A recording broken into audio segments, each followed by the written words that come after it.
Ini saya baru pertama datang ke Pekanbaru. Alhamdulillah. Memang mau tanya apa ya? Ada keresahan gitu dalam hati saya tuh ini. Apa kita sholat sehari 5 kali yang diulang-ulang terus 17 rakaat sehari, tapi dalam apa yang kita baca tuh kayak nggak ngena gitu. Sebenarnya sholat tuh apa yang kita baca? Pengen nanya itu sih, Ustaz. Insya Allah nanti kita bahas.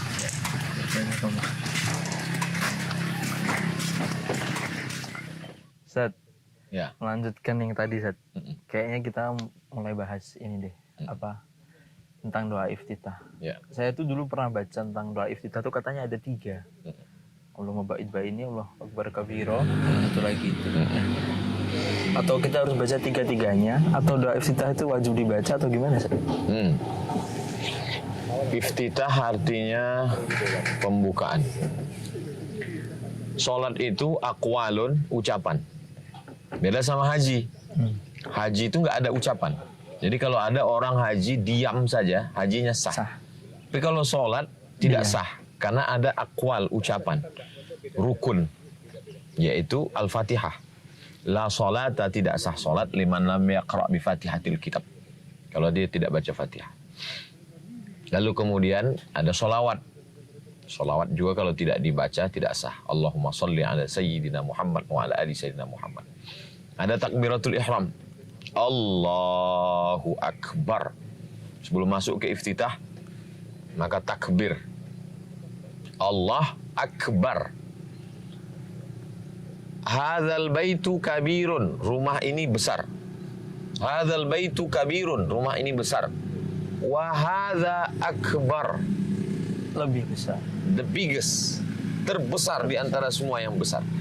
Jadi kalau selama ini yang engkau besarkan itu adalah hartamu, yang engkau besarkan itu adalah rumahmu, yang engkau besarkan itu direkturmu, maka ada yang lebih besar dari semua itu. Allahu akbar. Kalau yang selama ini kau besarkan itu masalahmu, maka ada yang lebih besar yang perlu kau pikirkan. Dan dia akan, kalau kau besarkan Allah di dalam hatimu, maka dunia ini kecil di pelupuk matamu. Jadi sholat bukan sekedar angkat tangan, tapi ada perenungan di dalam, khusyuk. Allahu akbar. Di saat kita mengangkat itu takbiratul ihram, maka kecilkanlah semua. Masalah kecil, dunia ini kecil, harta ini kecil, semuanya kecil. Kita sedang duduk di tepi danau. Kita celupkan ujung jari kita ke dalam. Lalu kemudian angkat ke atas. Air yang menempel di ujung jari, inilah dunia. Sedangkan yang tertinggal di samudera yang luas ini, itulah akhirat. Kalau dapat nggak boleh sombong, kalau tak dapat nggak boleh sedih. Kalau dapat yang setetes itu, ya cuman setetes kan. Ya. Kalau tidak dapat juga jangan terlalu kecewa. Jadi kedatangan Islam bukan setelah kita berislam lalu tidak ada masalah. Ada masalah, tapi cara pandang kita terhadap masalah itu. menjadi sesuatu yang remeh-temeh kecil. Yang besar itu cuma Allah. Makanya segera wasta'inu bis sabri was-shalah. Kalau ada masalah segera sholat. Terus kalau nggak ada masalah, sholat juga. Sholat untuk apa? Syukur. Kalau ada masalah, untuk membesarkan Allah, mengecilkan semua ini. Maka angkatlah tangan. Katakan, Allahu Akbar. Allahu Akbar kabira. Allah yang terbesar di antara semua. Besar di antara yang kecil, biasa. Tapi di antara semua yang besar-besar ini, dia yang terbesar. Allahu Akbar kabira. Walhamdulillahi katsira. Segala pujian hanya milik Allah. Ini kan kita ini sedang gila dengan pujian. Iya. Al-Mukarram, Al-Ustad, Profesor, Doktor, LC, DESE, Datuk Sri Ulama Setia Negara. Saya tidak sedang bicara orang lain, tentang diri saya. Berapa yang yang nah ini kan sedang tentang gila pujian. Post power syndrome. Korupsi haknya Allah. Punya Allah. Nah, itu tajam tuh kalimat. Itu milik Allah. Kenapa kita ambil? Walhamdulillahi katsira. Seakan-akan kita sedang ditegur Allah. Dengan kita sendiri yang mengatakannya. Allahu Akbar kabira. Walhamdulillahi katsira. Wa subhanallahi bukratan wa asila. Subhana. Usabbihu subhana. Aku mensucikan Allah. Saya mensucikan kain karena kainnya kotor. Saya mensucikan sajadah karena sajadahnya kotor. Saya mensucikan lantai. Allah kan memang udah suci, kenapa dia disucikan? Kalau ada orang yang mengatakan, kenapa ya aku udah sholat, kok rezekiku nggak lancar? Kau sedang mengotori Allah. Nanti kalau aku mati, kira-kira anakku makan apa ya? Penista agama itu bukan orang yang ngejek agama. Orang yang ngejek agama itu kafir. Orang yang meragukan rezeki Allah. Dia sudah menista agama. Dia sudah menodai Allah. Maka dia katakan, wa subhana Allah maha suci Allah. Bukrata wa asila. Pagi, petang. Ada orang mensucikan Allah pagi. Petangnya dia kafir. Yusbihu mu'minan, paginya beriman. Wa yumsi kafiran. Begitu cepat berbolak-balik. Makanya setiap terjadi perubahan dunia ini berubah 5 kali. Terbit fajar, tergelincir matahari, condong matahari, tenggelam matahari, sempurna malam. Jadi tambah 2 lagi, sepenggalah matahari duha yang sunat dengan tengah malam tahajud. Dunia boleh berubah, tapi yang tetap besar engkau. Allahu Akbar. Nah, salah orang muji nggak masalah, karena pujian cuma punya engkau. Walhamdulillahi katsira. Dan aku selama ini mungkin sudah menodai engkau ya Allah. Dengan kurangnya keyakinanku, kurang tawakalku, kurang. Wa subhanallah bukratan wa asila. Doa ini tidak pernah diajarkan Nabi. Nabi nggak pernah baca doa ini. Yang baca doa ini sahabat Nabi. Ketika Nabi sedang sholat, dia baca di belakang. Allahu Akbar kabira walhamdulillahi katsira wa subhanallah bukratan wa asila. Selesai sholat Nabi nanya. Siapa yang baca? Manil qail? Siapa yang baca itu tadi? Ana ya Rasulullah. Kamu yang baca? Iya. Ajib. Aku terkagum dengan doa yang kau baca. Futihat abwabus sama. Terbuka pintu langit karena doa yang kau baca. Yang meriwayatkan hadis ini Abdullah ibnu Umar, anak Umar bin Khattab radhiyallahu anhuma, dalam kitab Sahih Muslim. Apa kata Abdullah bin Umar? Sejak saya mendengar itu, ma taraktuhunna, saya tak pernah meninggalkan doa ini. Nah, jadi kalau ada orang doa iftitahnya Allahu Akbar kabira walhamdulillahi katsira wa subhanallahi bukratan wa asila, maka dia sedang hadis apa namanya? Hadis takriri. Kalau Nabi yang melakukan fi'li, kalau Nabi yang mengajarkan qauli. Perbuatan sahabat yang disetujui Nabi takriri. Nah, jadi ini lalu biasanya di Indonesia dilanjutkan dengan iftitah. Jadi sebenarnya yang dibaca di Indonesia itu 2 iftitah. Wajjahtu wajhiya lilladzi fataras samawati. Wajjahtu, aku hadapkan. Wajhiya, wajahku. Lilladzi fataras samawati wal ard. kepada Dia yang menciptakan langit dan bumi. Makna fatara, Abdullah bin Abbas tidak tahu makna fatirus samawati wal ard. Sampai ada dua orang Arab Badui menggali sumur. Saat menggali sumur itu kata yang satu ini, ana fatartuha. Saya yang duluan gali. Oh, makna fatirus samawati wal ard. Dia yang pertama kali tanpa ada contoh sebelumnya. Menciptakan tanpa ada sebelumnya contoh. Jadi bahasa Arab itu makna halus luar biasa. Wajjahtu wajhiyya, aku hadapkan wajahku. Aku tidak sedang menghadapkan wajahku ke pimpinan perusahaan. Aku tidak sedang menghadapkan wajahku ke kepala daerah, ke presiden. Aku sedang menghadapkan wajahku kepada siapa? Fatirus samawati wal ard. Pencipta langit. Dia yang pertama kali menciptakan tanpa ada contoh sebelumnya. Kreasi yang luar biasa.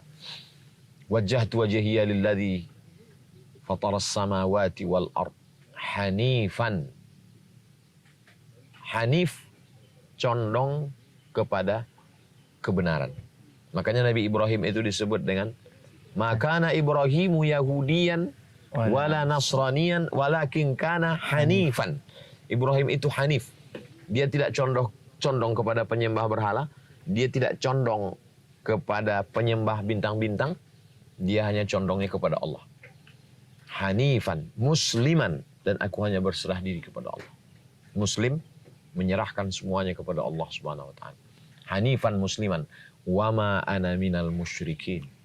Aku tidak mempersekutukan Allah, aku tidak menduakan Allah, aku tidak menjadikan ada partner lain.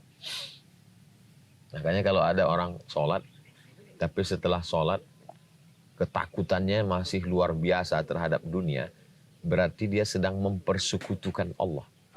Allah tidak mau diduakan. Katanya kau sudah percaya sama aku, Kenapa kok masih takut? masih takut?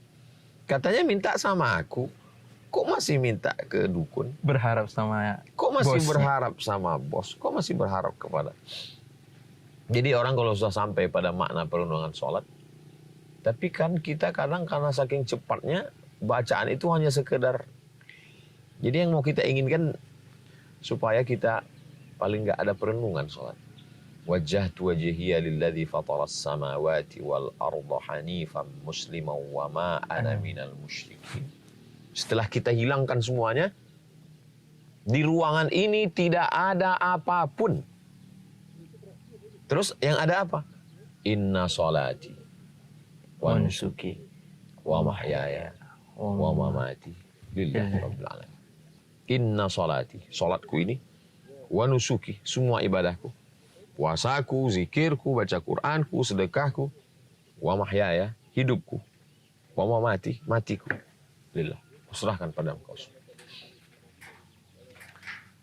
Sampai sholat itu pun bukan punya kita. Kan aku yang berdiri, kan aku yang tegak, bukan punyaku, punyamu ya Allah. Inna sholati wa nusuki. Sholat itu kan ibadah, kenapa mesti ada? Khusus, karena ini aku sedang melaksanakan ini. Dan ibadahku yang lain. Masjid yang kubangun, panti asuhan yang kudirikan, anak yatim yang kusantuni. Inna sholati wa nusuki wa mahyaya, hidupku ini semua. Ya. Wa mamati, matiku, lillah. Serahkan semua kepada Allah. La syarika lahu. Tiada sekutu baginya. Tidak ada partner. Tidak ada Lata, tidak ada Uzza, tidak ada Manat, tidak ada Hubal, tidak ada Jibti, tidak ada Taghut. Tidak ada pokok kayu, tidak ada hantu, tidak ada lembu, tidak ada apapun. La syarika lahu wa bidzalika umirtu. Dan dengan itulah aku diperintahkan. Yang merintahkan siapa? Allah. Wa ana minal muslimin. Dan aku menyerahkan diriku sepenuhnya kepada Allah. Aku berserah kepada Engkau. Jadi nampaklah korelasi antara Nabi Muhammad SAW dengan Nabi Ibrahim. Ucapan dalam iftitah itu adalah pengakuan Nabi Ibrahim yang diceritakan Allah. Makana Ibrahimu Yahudiyan, dia bukan Yahudi, wala Nasraniyan, dia bukan Nasrani, walakin kana hanifan. Dia adalah orang yang hanya condong kepada Allah. Musliman, dia berserah diri kepada Allah. Di saat yang sama kita katakan, hanifan musliman. wa ma ana minal musyrikin. Aku tidak mempersekutukan Engkau ya Allah. Lalu kemudian ada satu iftitah lagi dalam Sunan Nasa'i. Allahumma ba'id baini wa baina khatayaya kama ba'adta bainal masyriqi wal maghrib. Ya Allah, jauhkan antara aku dengan dosa-dosaku sebagaimana Engkau jauhkan antara timur dan barat, terbitnya matahari dan tenggelamnya matahari.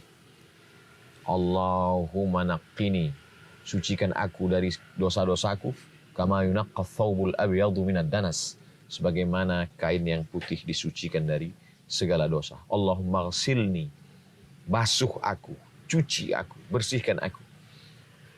Bil ma'i, dengan air, wathalji, dengan es. wal bar. Gimana mandi dengan es itu, Ustadz? Kan kedinginan. Jadi orang kalau sedang di gurun pasir yang panas, itu membayangkan es itu kan luar biasa. Ya. Nah, jadi harus dipahami psikologisnya. Kita mungkin, apalagi orang yang tinggal di kutub. Jadi tolong dipahami substansi maknanya. Ini ungkapan, sama seperti orang di siang Ramadan. Andai seluruh danau ini dijadikan teh tarik, tak dapat menghapus hausku, dahaga. Itu kan ungkapan. Wanaqini, wangsilni, mandikan, sucikan, bersihkan aku. Bil ma'i, wathalji, wal barad, dengan air yang sejuk. Nah, jadi itu ada dalam Sunan Nasa'i. Sebetulnya saya sudah susun doa-doa iftitah ini. Yang kita jelaskan ini yang biasa kita baca dari beberapa kalangan. Mungkin lain sekolah, lain bacaannya. Yeah. Ada yang baca Allahumma ba'id. Tapi doa iftitah ada yang 7, ada yang 9. Ada udah saya susun riwayatnya, terjemahnya dalam buku 99 Tanya Jawab Salat. Yang kita bahas ini yang selalu kita baca. Yang selalu kita baca. Dan umum dipakai di Indonesia. Umum dipakai di Indonesia. Jadi yang Allahumma ba'id juga ada riwayatnya, sahih. Yang Allahu Akbar juga, yang wajah tu wajhiyah juga. Lanjut, Ustaz. Kan setelah kita baca doa iftitah nih tadi, terus Al-Fatihah kan. Lanjut kita baca surat pendek, lanjut kita ruku. Nah, dalam ruku itu ada pemaknaan sendiri nggak? Bacaan ruku dari mulai Allahu Akbar, kita ruku, menundukkan punggung kita untuk sejajar. Ketika kita sedang ruku, posisi pertengahan antara berdiri dan sujud. dengan sujud. Makanya ada kalimat warka'u ma'ar raki'in. Ruku'lah engkau bersama orang-orang yang ruku. Kan udah sholat. Ya. Kok ruku lagi? Ruku adalah simbol. Terlalu ke atas, terlalu ke bawah. Yang pertengahan itu adalah ruku. Sampai-sampai kalau diletakkan bejana, mangkok di atas, airnya tidak tumpah. Kepalanya tidak terlalu turun, tidak terlalu mendongak. Allahu Akbar. Setiap ada gerakan, Allah yang maha besar. Bukan engkau yang bergerak. Bukan engkau yang bernafas. Itu semua karunia Allah. La haula wa la quwata illa billah. Allahu Akbar. Jangan katakan engkau. Kalau bukan karena Allah, kau tak bisa berbuat apa-apa. Kalau bukan karena Allah, tanganmu tak mengayun, kakimu tak melangkah, nafasmu tak bersembus, jantungmu tak berdetak. Penyerahan seutuhnya kepada Allah. Allah semuanya. Allahu Akbar. Subhana rabbiyal azim. Satu riwayat enggak pakai wa bihamdi. Subhana rabbiyal azim. Usabbihu subhana, maha suci. Rabb. Ketika saya katakan Rabb, ya Rabb, engkau yang mencipta aku. Ya Rabb, engkau yang memberi aku rezeki. Ya Rabb, engkau yang mengatur hidupku. Subhana rabbiyal azim. Azim, engkau yang agung. Ketika kita sedang ditinggalkan manusia, merasa terkucil, merasa disingkirkan, jangan berkecil hati. Karena saat itu kau sedang dekat dengan dia. Subhana rabbiyal azim. Semua ini penguasa ketika kekuasaannya hilang kecil. Orang kaya ketika kekayaannya hilang kecil. Yang besar itu cuma engkau. Subhana rabbiyal azim. Makanya dinikmati sholat. Saya pernah ngelihat ada orang makan. Dia makan. Allah. Saya udah selesai. Dia masih makan. Ya, saya tanya, antum kok lambat kali? Antum makan, saya menikmati makan. Lama. Dia menikmati nasinya. Sejak itu, anak agak berubah, makan agak slow dikit. Karena target anak yang penting kenyang. Dia enggak. Kata dia enaknya makan itu kan di sini. Setelah ini turun ke Kalau bawah, udah lewat nggak ada ini udah nggak ada rasanya lagi. Betul juga. Jadi kadang kita ini yang penting udah gugur kewajiban. Jadi dalam makan aja ada levelnya. Apalagi sholat. Nah, kita mau naik level dikit. Nggak cuman yang sekedar bukan, yang penting gugur kewajiban. Udah sholat, udah. Apa beda kita sama anak TK? Waktu ditanya bapaknya, udah sholat? Udah. Subhana rabbiyal azimi wa bihamdi. Subhana rabbiyal azimi wa bihamdi. Dengan segala puja-puji. Milik dia semuanya. Yang maha besar, dia. Allahu Akbar. Yang maha suci, dia. Subhana. Yang maha agung, dia. Yang dipuja-puji, dia. Subhana rabbiyal azimi. Satu riwayat lain, Subhana rabbiyal azimi wa bihamdi. Itu pun saya susun beberapa baca-bacaan. Tapi yang kita jelaskan yang biasa kita baca saja. Karena tujuan kita ini bukan perbandingan mazhab, riwayat, enggak. Target kita cuma supaya sholatnya khusyuk, tidak baca mantra. Simple aja.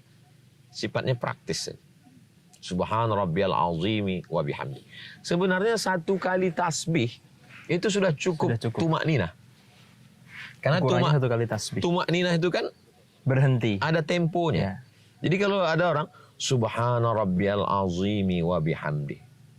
Jadi kalau ada orang yang nggak ada tumak nina sama sekali, itu berarti nggak baca. Atau bisa baca tapi nggak keluar. Karena Subhanallah, Subhanallah, Subhanallah, Subhanallah. Kan ada tempo kan? Jadi kalau ada orang yang berzikir nggak ada tempo karena di sini cepat. Nggak dibaca. Nggak dibaca. Kalau dibaca pasti ada sim. Bahasa Arab membaca itu qara'a yaqra'u.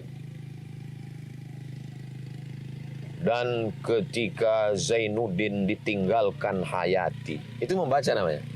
Kalau mulut nggak bergerak, itu namanya mutala'ah. Tala'a yutali'. Kita sholat itu bukan mutala'ah, membaca. Apakah Nabi itu membaca? Ya. Yang meriwayatkan hadis Khabbab ibnul Arth. Dari mana kamu tahu, wahai Khabbab, Nabi itu membaca? Bittirabi lihyati. Saya lihat jenggotnya bergoyang. Berarti bergerak. Mulutnya bergerak. Mulutnya bergerak. Karena mulutnya bergerak, rahangnya bergerak, jenggotnya bergoyang. Subhana rabbiyal azim. Kita biasanya diajarkan 3. Subhana rabbiyal azimi wa bihamdih. Subhana rabbiyal azimi wa bihamdih. Subhana rabbiyal azimi wa bihamdih. Kata Imam Al-Hasan Al-Basri dari kalangan tabi'in. Muridnya Imam sahabat Nabi Abdullah ibn Mas'ud radhiyallahu anhu. Sedikitnya 3, yang sedangnya 5, yang banyaknya 7.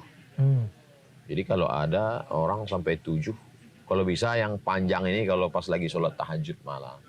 Subhana rabbiyal azimi wa bihamdi. Subhana rabbiyal azimi wa bihamdi. Di samping perenungan, pikiran, hati, juga kesehatan. Kesehatan kaki, itu bonusnya. Yeah. Jangan sholat niatnya untuk senam. Nah, itu bonusnya. Bonusnya nggak usah dipikirin. Itu bonus tuh sama kayak pegawai perusahaan. Yang dipikirkan itu etos kerja aja. Bonusnya tidak datang sendiri. Jangan yang dipikirin bonusnya. Subhana rabbiyal azim wa bihamdi. Kau yang maha besar ya Allah. Kalau bacanya cuma sekali, cukup tuh manina. Cukup. Karena ukurannya subhanallah itu tadi. Ya, subhana rabbiyal azim wa bihamdi. Tapi kalau saya 3. Kalau sendiri tahajud misalnya menikmati, tambah. Tapi itu nanti masuk rukun atau wajib? Bacaan ruku itu. Karena ada beberapa orang yang mereka nggak baca, hanya pakai, saya tumakninah jadi saya hanya diem aja nggak baca. Rukunnya itu adalah rukuknya. Ya. Bacaannya sunnah. Tapi kita tidak sedang memilah-milih. Ya. Kita sedang melaksanakan. Jadi kalau mau berdebat, ini ceritanya tentang debat ini. Kamu nggak sah. Ya, dia kan bukan rukun sunnah. Tapi kalau kita mau perenungan ibadah, memahami makna, maka perbuatan rukuknya itu adalah rukun. Bacaannya sunnah. Lanjut setelah itu iktidal. Sami'allahu liman hamidah. Allah mendengar siapa yang memujinya. Kenapa bunyinya Allah mendengar siapa yang memujinya? Karena setelah tegak itu isinya pujian. Rabbana lakal hamdu mil'us samawati wa mil'ul ardi wa mil'u ma syi'ta min syai'in ba'd. Rabbana ya Allah, lakal hamdu, engkau memiliki pujian. Mil'us samawati, pujian yang memenuhi langit. Wa mil'ul ardi, memenuhi bumi. Wa mil'u ma syi'ta, memenuhi apapun yang engkau mau. Ada langit, ada bumi. Seandainya kau buat makhluk yang baru, yang lebih luas dari langit dan bumi, maka pujianku juga untuk Allah. Memenuhi itu semua. Penuh langit, penuh bumi. Ustadz, jadi ciptaan Allah cuma langit dan bumi? Iya. Terus Merkurius, Neptunus, Pluto, Mars itu langit. Maksudnya langit. Alien Ustadz? Makhluk Allah itu ma khalaqtul jinna wal insa. Jin dan manusia. Andai ada diciptakannya lagi 10.000, 1.000.000 makhluk lebih luas dari langit dan bumi, maka pujianku ini memenuhi itu semua. Mil'us samawati wa mil'ul ardi wa mil'u ma syi'ta min syai'in ba'd. Banyak sekali orang sami Allah liman hamidah. Jadi gimana? Yang penting udah ada tumakninah. Ya, tapi kita kan bukan sedang berdebat ini. Kita mau sholat kita ini berefek apa? Sami Allahu liman hamidah. Rabbana lakal hamdu mil'us samawati wa mil'ul ardi wa mil'u ma syi'ta min syai'in. Begitulah kita merasakan. Tapi kan saya yang merasakan, sama-sama minum teh kita ini. Iya. Rasa saya kan belum tentu rasa Ustadz.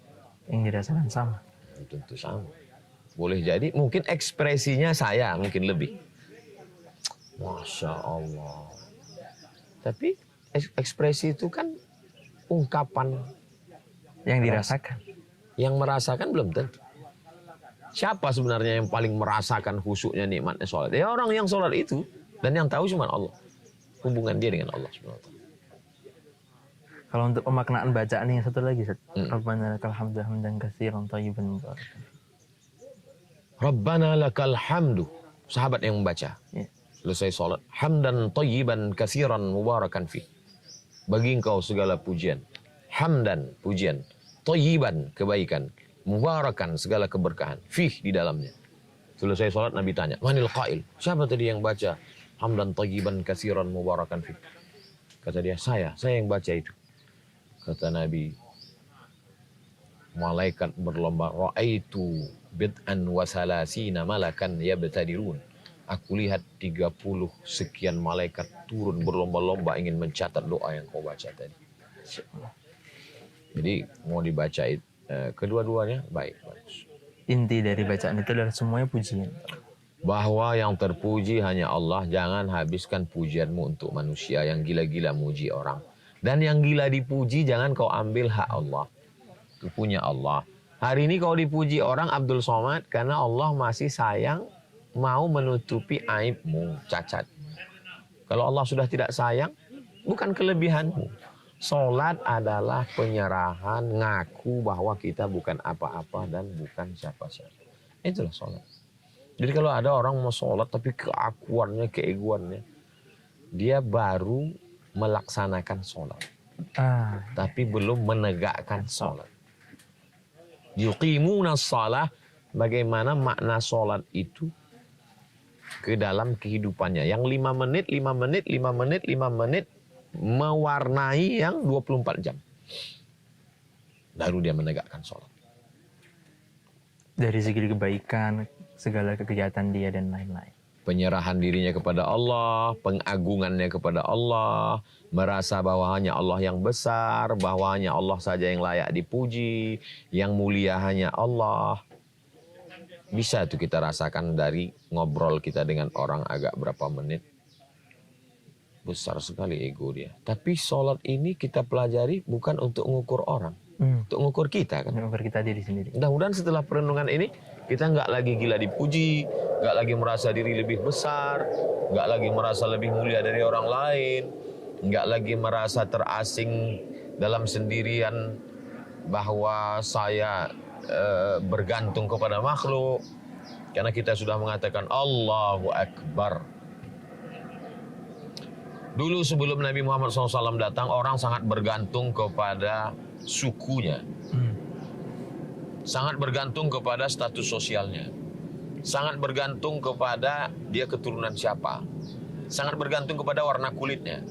Setelah Nabi Muhammad SAW datang, kita diajarkan kita hanya bergantung kepada Allah. La ilaha illallah. Spirit, semangat. Engkau yang lahir berkulit hitam, fakir miskin, hamba sahaya, jangan berkecil hati, karena engkau hamba Allah. Kaifa akhaful faqra wa ana abdul ghani? Bagaimana mungkin aku takut kefakiran sedangkan aku hamba Dia yang Maha Kaya? Bagaimana mungkin aku takut dikerdilkan, dikucilkan sedangkan aku hamba Dia yang Maha Besar? Membesarkan Allah, mengecilkan diri kita. Itulah kita rasakan langsung. Alhamdulillah. Ini mungkin ya Allah langsung masuk kan. Ya Rob. Jadi bacaan dari iftitah tadi, Ya. terutama dari takbiratul ihram, dimana kita harus mengecilkan bahwa semua yang besar itu hanya Allah. Ya. Mungkin itu dulu, Ustaz. Kita akan lanjut nanti bahas sujud. Itu di antara sujud dan selanjutnya juga. Amin. Insyaallah.